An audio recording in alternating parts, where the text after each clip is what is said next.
النهارده بقى عملت لكم محشي الكرنب بطريقه ايه جدتي. الطريقه بقى الجميله اللي هي بتطلع المحشي بقى تشميه بقى من على بعد وتقولي الله على الريحه والجمال. هنا بصوا بقى التكايه بقى الجميله بقى والحركات بقى. انا قلبت الحله كده وقلت يا رب الحله تفضل ايه مقفوله زي ما هي. فعلا فضلت مقفوله زي ما هي، بس وقع منها كام صوبع كده محشي من الجنب حطيتهم تاني. هتشوفوا دلوقتي بقية المحشي زي ما هو وجميل. انا ما صدقتش بصراحة، ولميت الكام صباعهم اللي وقعوا وحطيتهم في الجنب. ايه رأيكم بقى؟ بصوا المنظر، منظر يا جماعة تحفة. وطلعت معايا بصوا جميلة، والصوابع الصغيرة بتاعتها عاملة الصوابع بتاعتها صغيرة خالص. والريحة بقى، الريحة اللي طالعة دي شمي بس الريحة بقى قلبت الدنيا. حبة محشي من الآخر، فاخر على الآخر. هتشوفوا الجمال دلوقتي وهتشوفوا الطريقة معايا، وهتشوفوا بقى ايه المقادير اللي عاملاه بيها. واعملي بقى الطريقة دي تحفة يا جماعة. الطريقة دي اللي هي بتاعت جدتي بقى، والزمن الجميل بقى، والمحشي اللي كانت بيعملوه يطلع ريحته من آخر الدنيا. تبقي ماشية تشمي ريحة المحشي، الله على الريحة والجمال. تكات وحاجات بسيطة صغيرة كده هي اللي كانت بتطلع لنا المحشي روعة. هنا بقى شفتوا انا وانا بفضيك بالحله قلت يا رب يطلع سليم. فعلا طلع سليم، هما كام صبع اللي وقعوا دول وحطيتهم تاني. اول حاجه نقوله بسم الله كده. اللي وصل معايا لغايه كده لو بتحبوا الرسول اكتبوا في الكومنتات صلوا عليه، وحطوا لي بقى الكومنت، وحطوا لي الاشتراك. اللي ما اشتركش في القناه يشترك. هنا الكرنبايه شفتوها جميله ازاي. هنا بقى حطيت الميه غلت، حطيت معلقه من الكمون ومعلقتين من الملح صغيرين عشان ايه نسلق الكرنبايه الحلوه دي البيضه الجميله دي. هنا بقى حطيتها الاول كده من الناحيه التانية، وقلت حطها هنا شويه. طبعا ما خدتش سوا خالص لان دي ما بتاخدش سوا خالص. حاولي طلعيها يا دوبك سقطيها في الميه وتطلعيها، عشان هو ما تحطيه على بعضه في الصينيه بيستوى تاني. ليه بقى؟ لان بيبقى السخونيه فيه بيسوي بعضه تاني. حاولي طلعيه نص سوا بس، وبعد كده هو هيكمل سواه.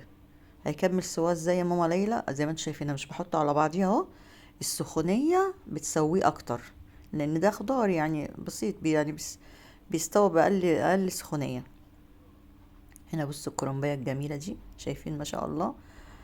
صلى على الرسول عليه الصلاه والسلام. اللهم صل وسلم وبارك على سيدنا محمد وعلى ال سيدنا محمد. هنا بصوا جميله ازاي. وانا اما تيجي تشتري الكرنبايه ما تجيبيش المكبوسه قوي، حاولي تجيبيها متفرغه شويه كده. تمسكيها كده تلاقيها فيها فراغات كده شويه، مش مكتومه جامده ولا مكبوسه جامد. طلع لك الورقه بورقتها، شايفين وانا مطلعه؟ بصوا شايفين السليق بتاعه؟ انا عايزاكي تسلقيه كده بقى، ما تسلقوش جامد، نص سوا. وهو ما تحطيه على بعضه بيكمل سوا في السخونيه لما بيتحط على بعض. هنا بقى نقطعه بقى، نجهزه بقى الورق معانا. شايفين؟ طبعا احنا بنجهزه بقى الورق كده كله، بحيث ايه نحشي على طول. مش لسه كل شوية اقطع قطعة قطعة قطعة، لا. شايفين؟ بصوا المقاس ده، المقاس ده يديكي المحشية الصغنونة الجميلة ديت، اللي هو بتقولي صوابع قد الصبع صغيرة كده. مش الصوابع الكبيرة، لا، الصوابع الصغنونة دي اللي لما يبقى عندك ضيوف او انتي بتعمليها في ولادك وبيتك بيحبوا ياكلوا من الصوابع الصغيرة دي.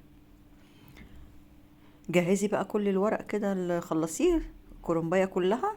هيبقى سهل معاكي المحشي خالص، مش هياخد وقت خالص، لان هتبقى بقى كل حاجه متقطعه جاهزه معاكي. طبعا الخلطه عملتيها. الورق ده قطعتيه كده ولسه هتشوفوا اقطعه تاني معاكم. الطريقه دي سهله خالص. انا الخلطه بقى النهارده عامله لكم بقى الخلطه بتاعت جدتي بقى، الزمن الجميل بقى، تحفه. هنا اما تقطعي كده الاول كده هيبقى سهل معاكي. المحشي الكرنب بقى، واحنا دلوقتي في الشتاء بقى وبيدفي بقى و... وطبعا اكله كله في الشتاء. احلى اكل الكرنب في الشتاء. بصوا شايفين انا قطعته ازاي؟ انا كده بسهل عليا نفسي كده. اما هنيجي نحشي بقى هنحشي على طول، مش هياخد وقت معايا خالص. هنا حطي كل انا بحط فوقيه ليه؟ عشان يبقى كله مقاس واحد. شايفين؟ يبقى كل صوابع المحشي قد بعضيها، مبقاش فيه صبع كبير وصبع صغير. انت عايزه كل الصوابع زي بعضيها. انت حطي كده الورقه على الورقه كده، ولو لقيتي حته من الطرف كده ولا حاجه شيليها. اهو بص شايفين الرصه تبقى مسطره. شايفين كلها قد بعضيها، شايفين الورقة صغيرة ازاي، طلع لك بقى المحشية صغيرة. هنا نقوله برضو بسم الله. اللحمة كده معايا بقى ايه، طبعا انا هعمله الخلطة بتاعتي، هنعمل لحمة فيها مفرومة. هنا معايا ربع كيلو من اللحمة المفرومة، بديها بس كده صدمة الاول كده تشويحة، عشان ايه اضمن ان هي كده ايه يعني تغير لونها. وخلي بالكوا دي طريقة صحية يعني احسن ما تحطيها نية، لا شوحيها الاول كده. هنا بقى حطيت طبعا ايه حوالي نص كوباية زيت، هنحط عليها نص كوباية زيت، وهنحط ايه مكعب كده زبدة يديلها تيست وطعم حلو، عشان تشمي بقى الريحة الجميلة. هنا بس يا دوبك البصل زي ما انتوا شايفين، واللحمة كده ريحة طلعت جميلة كده. يا دوبك البصلة مش هنقلوها، البصلة هنقلوها بس كده ايه يعني تستوى، يعني حتى مش هتخليها يعني تغير لونها، تستوى بس. هتلاقي الريحة بقى طلعت جميلة. هنا بقى كان معايا كيلو من الطماطم، طبعا ضربة في الخلاط. حاولي هاتي الطماطم حمرا للمحشي، يا اما تحطي ايه معجون صلصة. هنا بقى معايا بقى ايه التكاية بقى كزبرة، كزبرة ناشفة معلقة كبيرة، معلقة فلفل اسمر، نص معلقة شطة. في بقى تكاية كده جميلة بقى، بصوا بهار اللحمة، حطي بهار لحمة تديكي طعم جميل. هنا حطيت بقى برضو ايه معلقتين من ملح صغيرين زي ما انتوا شايفين كده. هسيب الكلام الجميل ده كده يتسبك مع بعضه. ريحة بقى طالعة جميلة، بصوا الريحة بقى ما اقولكمش. طبعا كل الكلام ده مع بعضه خطوة خطوة، انا ماشية معاكم في ايه خطوة خطوة. طبعا انتي لو انتي شاطرة في لسه بيتعلموا، او في ما بتعمل طريقة تانية، الطريقة دي جميلة. معايا بقى ايه مرقة ماجي كده، آه زي ما انتوا شايفين حطيت 2 مرقة ماجي. دي بقى قبل ما نطفوا عليها على طول، يعني ما تحطهاش في اول ما تسبكي الطماطم، لا هي والخضرة بعد ما تطفي. انا طفيت كده النار خلاص، حطيت الخضرة عشان تحتفظ باللون بتاعها، تبقى الخضرة اللون بتاعها جميل ازاي زي ما هو. هنا بقى التكاية بقى بتاع جدتي بقى، نقطة نعناع كده ناشفة تفركيها كده وتحطيها بقى على المحشي، وتحطي معلقة توم مفروم. بصوا بتوديكي في حتة تانية، تخلي المحشي ده التكات دي هي دي بتاعت جدتي بقى والزمن الجميل بقى. هنا بقى كنت غسل الرز كده وصفيته وحطيته معايا كيلو من الرز. هنعمل الكرنب بقى، هنعمل على قده. واللي معايا هيفضل بقى كرنب، بنقطعه برضو حتت قطع صغيرة كده وبنشيله كيس في الفريزر. ده كنز بقى الكرنب اللي يفضل معاكي كده وتشيليه بقى ايه في الفريزر.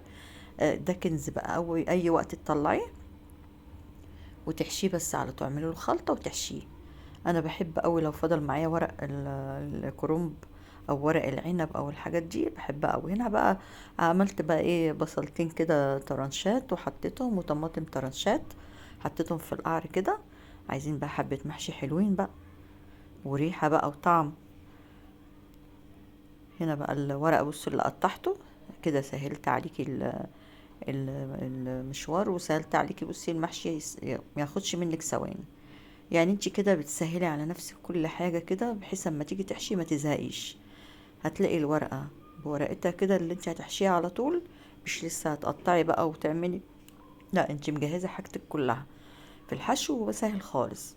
معلقة صغيرة كده وتاخدي من الخلطة وتحطي على قد المحشية. بصي صغنونة وجميلة ازاي محشي طلع صوابع صغنونة كلها كده وقمر، تاكلي الصبح كده وجميل. ولو عندك بقى ضيوف يا سلام، يبقى كده المحشي كده دوت عز الطلب الصغنون ده. انا بحب بعمل محشي صغنون كده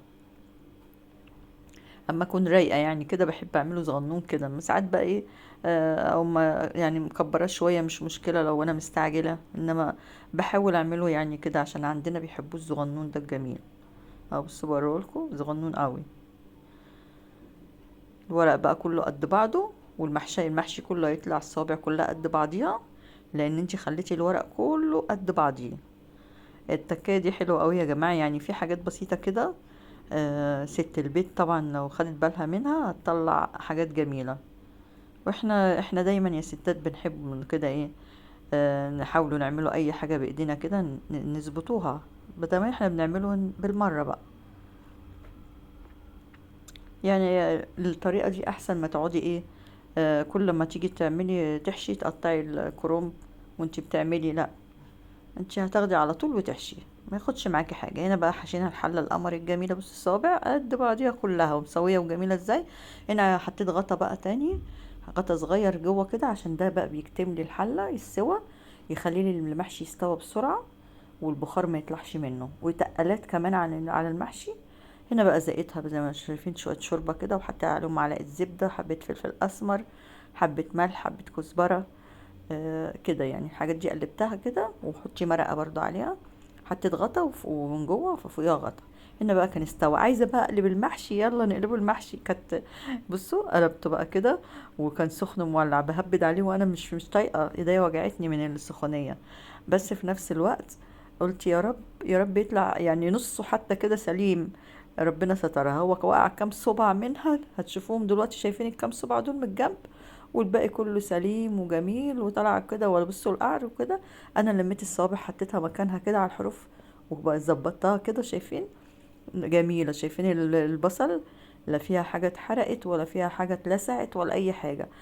اما غلى غلوتين كده من المحشي، قمت موطيه عليه بسيط كده، وسبته بقى يستوي براحته كده. والاخر بقى لقيته استوى، قمت طفي عليه النار. وزي ما انتم شايفين، ايه رايكم بقى في الجمال ده؟ استاهل لايك بقى، واستاهل بقى اللي مشتركش في القناه يشترك فيها، وتفعلوا الجرس كده عشان يوصلكوا كل جديد من ماما ليلى، والكومنت الحلو بتاعكم. وصلوا على الرسول بقى في الكومنتات. اللي وصل معايا لجيت كده يا جماعه، لو عجبكم الفيديو قولوا لي واكتبوا لي، انا بحب رايكم. اكتبوا لي المحشي ده ايه رايكم فيه، محشي الكرنب ده، التورتايه قصدي دي. على رأي حفيدي بيقول لي تورتايه. اشوفكم على خير ان شاء الله.